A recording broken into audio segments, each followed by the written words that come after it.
And now, I will bring up our next storyteller, Adrian Tonon.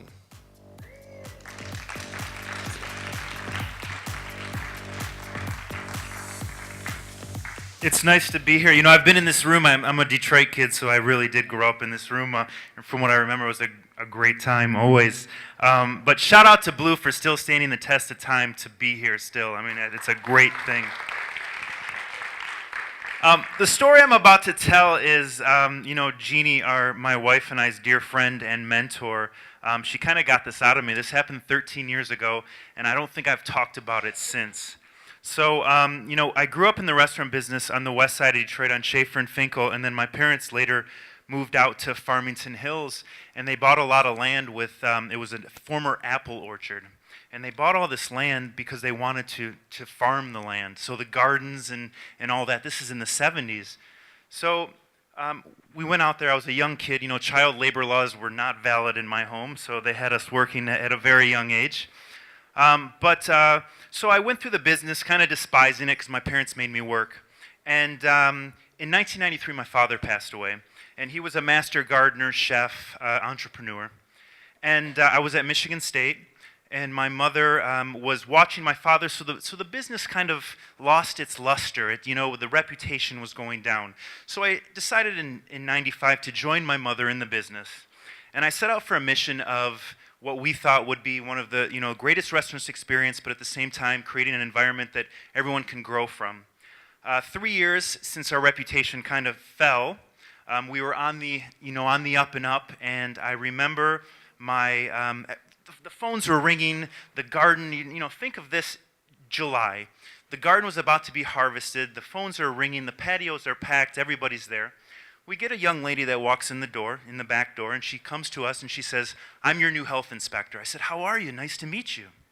And she says, "Stay out of my way. I'm doing my thing. I don't want to talk." So I said, "Whoa, you're having a bad day? Okay, do your thing." So as I'm watching her, she's going around. She's writing a hole in the screen door, something with the 3-compartment, things that are more mechanical than anything. So I said, "Okay, you know, keep your cool, whatever. You know, we've been here a long time. Do your thing. You're new." So she comes in the office afterwards. She goes, "Please come outside, and I want to show you the garden." She goes, "You get rid of that garden tonight, or we're closing you down." We said, "We've been gardening since the 70s. How can you tell us this?" And she says, you do it now, or I close you tomorrow." So sure enough, we listened to her. We didn't make any calls. We tear out the garden, which you got to think of the garden as the labor of love. It's what my father started. He had passed away. It's something that, you know, people came to Cafe Cortina for. And we did it. We tore it out, and we tore everything out, all the labor and the love and what we've invested in this garden for years and years. So the next day, we're sitting in the office. We're like, wow, that was really kind of crazy that we just tore out the garden. That was what we're known for. We hear a knock on the door. The Board of Health, she peeks her head in. She goes, "Excuse me, I made a mistake yesterday. You can have the garden." It was like The Exorcist. I don't know what came over us, but we stood up. Troia, puttana in Italian. It's whore, slut, everything like The Exorcist other than projectile vomiting. I mean, it was crazy. I don't know what, you know, I don't use foul language, but it just came over us like, I don't even know. So she walked out. She turned all white. She walks out, and she just leaves. She pretty much runs out the back door.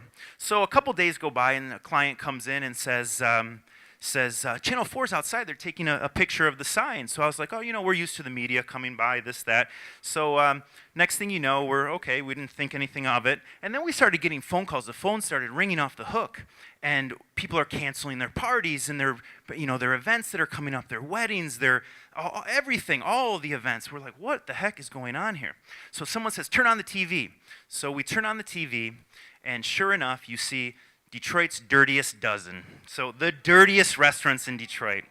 So the news station really didn't do their due diligence. They didn't realize that nothing was food related. It was more of a hole in the screen door, little simple things. So this woman vindictively went, and she put our name in there. And for some sort of sensationalism the news did, they took a picture of a Coney Island walk-in cooler that was in disarray and then panned to our sign.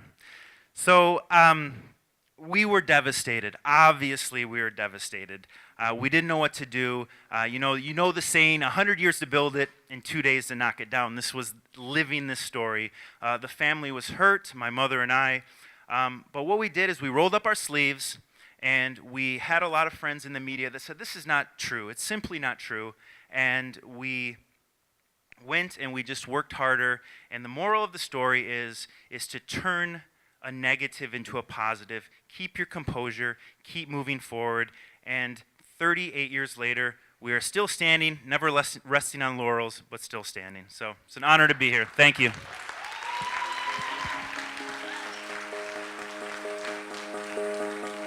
Thank you, Adrian. Thank you so much. I think that the key to using foul language in Italian is that it still sounds so beautiful.